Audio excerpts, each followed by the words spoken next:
जय श्री राम। श्री रामचरितमानस पठन यात्रा में पुनः आपका स्वागत है। आज का विषय है माता पार्वती की तप सिद्धि। माता का तप पूरा हो चुका है, ब्रह्मवाणी हो चुकी है। ऐसा ब्रह्मा जी ने बता दिया है कि अब आपको त्रिपुरारी मिलेंगे। आगे का सुने और आगे बढ़ते हैं। अस तप काहुन कीन भवानी, भय अनेक धीर मुनि ज्ञानी। अबौर धरहु ब्रह्म बरबानी, सत्य सदा संतत सुचि जानी। आवै पिता बोलावन जबहि, हठ परिहरि घर जायउ तबहि। मिलहि तुम्हि जब सप्तऋषि सा, जानेहु तब प्रमाण बागीसा। सुनत गिरा विधि गगन बखानी, पुलक गात गिरिजा हरसानी। उमा चरित सुंदर मैं गावा, सुनहु शंभु कर चरित सुहावा। अरे जब ते सती जाय तनु त्यागा, तब ते शिव मन भयउ बिरागा। जपहि सदा रघुनायक नामा, जह तह सुनहि राम गुण ग्रामा। चिदानंद सुख धाम शिव, विगत मोह मद काम। विचरहि मन धरि हृदय, हरे सकल लोक अभिराम। कतहु मुनीन उपदेसहि ज्ञाना, कतहु राम गुण करहि बखाना। तो जदपि अकाम तदपि भगवाना, भगत बिरह दुख दुखित सुजाना। यही विधि गयउ काल बहु बीती, नित नय होई राम पद प्रीति। नेम प्रेम शंकर कर देखा, अबिचल भगति हृदय भगति कै रेखा। प्रगटे राम कृतज्ञ कृपाला, रूपशील निधि तेज विशाला। बहु प्रकार शंकर ही सराहा, तुम बिन असव्रत को निर्वाहा। तो बहु विधि राम शिव ही समुझावा, पार्वती कर जन्म सुनावा। अति पुनीत गिरिजा कई करनी, बिस्तर सहित कृपा निधि बरनी। अब बिनती मम सुनहु शिव, जौ मोह पर निज नेहु। जाय विवाहु शैलजहु, यह मोहि मांगे देहु। कह शिव जदपि उचित यस नाही, नाथ बचन पुनि मेटिन जाहि। और सिर धरि आयसु करिय तुम्हारा, परम धर्म यह नाथ हमारा। मातु पिता गुरु प्रभु कै बानी, बिनहि विचार करिय शुभ जानी। तुम सब भांति परम हितकारी, आज्ञा सिर पर ना तुम्हारी। प्रभु तो सेव सुनि शंकर बचना, भगति विवेक धर्म जुत रचना। कह प्रभु हर तुम्हार पन रहे हो, अब उर राखे जो हम कहे हो। अंतर ध्यान भय अस भाखी, शंकर सोई मूरत उर राखी। तबहि सप्त ऋषि शिव पहि आए, बोले प्रभु अति बचन सुहाए। पार्वती पहि जाय तुम्हें, प्रेम परीक्षा लेहु। गिरि प्रेरि पठयहु भवन, दूर करहु संदेहु। जय श्री राम। माता पार्वती की तपस्या पूरी हो गई, ब्रह्मवाणी हुई। अब तुम्हारा मनोरथ सफल हो जाएगा हे गिरिराज कुमारी। ऐसा आपके जैसा तप अभी तक किसी ने किया नहीं। बड़े बड़े मुनि, धीर बुद्धि वाले ज्ञानी हुए, कोई भी ऐसा आपके जैसा व्रत करने वाला या तपस्या करने वाला मिला नहीं। अब इस ब्रह्मवाणी को ध्यान में रखकर और सदैव सत्य समझकर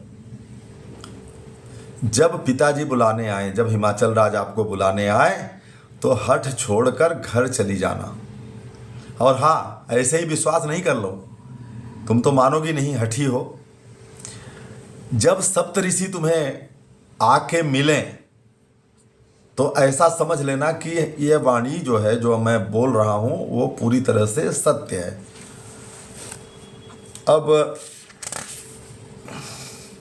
जैसे ही ब्रह्मवाणी को सुना माता गौरी ने, शरीर एकदम गदगद हो गया, शरीर एकदम पुलकित हो गया। गोस्वामी जी लिखते हैं, यह तो गिरिजा का चरित्र हुआ। अब शिव जी क्या कर रहे थे उस समय? तो जब से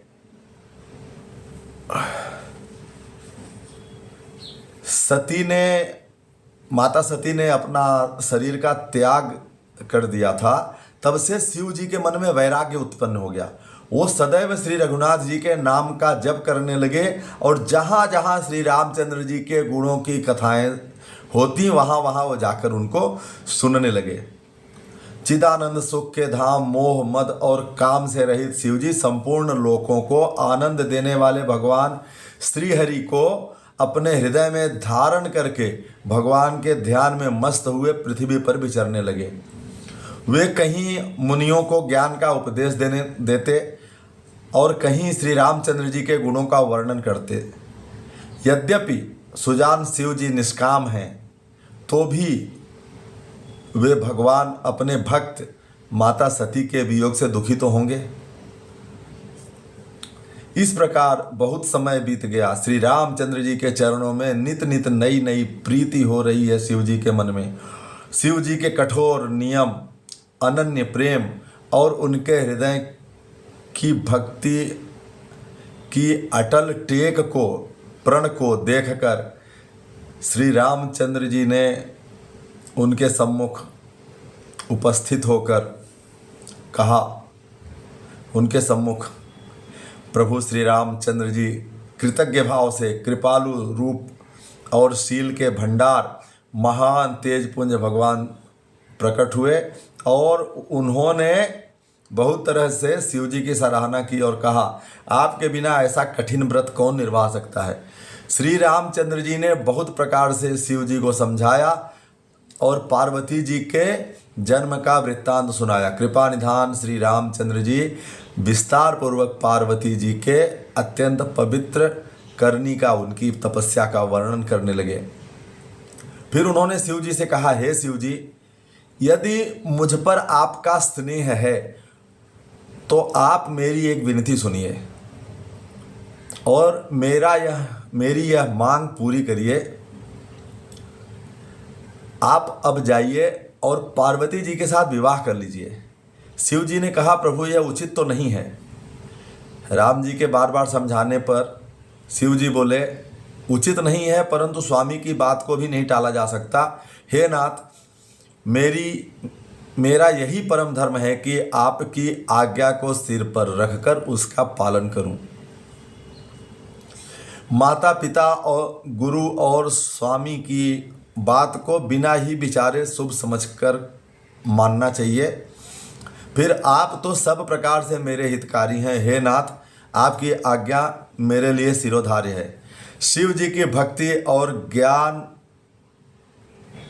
धर्म से युक्त वचन रचना सुनकर प्रभु श्री रामचंद्र जी संतुष्ट हो गए। प्रभु ने कहा, हे शिव, आपकी प्रतिज्ञा पूरी हो गई। अब हमने जो कहा है उसे हृदय में रखिए। इस प्रकार कहकर श्री रामचंद्र जी अंतर्ध्यान हो गए। शिव जी ने उनकी वही मूर्त अपने हृदय में रख ली। उसी समय सप्तऋषि शिव जी के पास आए। प्रभु महादेव जी ने उन्हें अत्यंत सुहावने वचन में कहा, आप लोग पार्वती जी के पास जाकर उनकी प्रेम की परीक्षा लीजिए और हिमाचल को कहकर उन्हें घर लिवा लाने के लिए भेजिए तथा पार्वती जी को घर भिजवाइए और उनका संदेह दूर कीजिए। तो बाकी का अगले भाग में। बोलिए श्याम रामचंद्र की जय। देखिए, आप ही के जैसा आपके परिवार का एक सदस्य होने के कारण इस पठन यात्रा में मैं शामिल हूँ। मैं कोई कथाकार या प्रवचनकार नहीं हूँ। मेरा उद्देश्य है खुद पढ़ना और अपने साथ एक दो को पढ़ाना। तो यदि अच्छा लगे तो इसको सपोर्ट करिए, देखिए अवश्य, लाइक शेयर कमेंट करना न भूलें। बोलिए श्याम रामचंद्र की जय। जय जय श्री राम।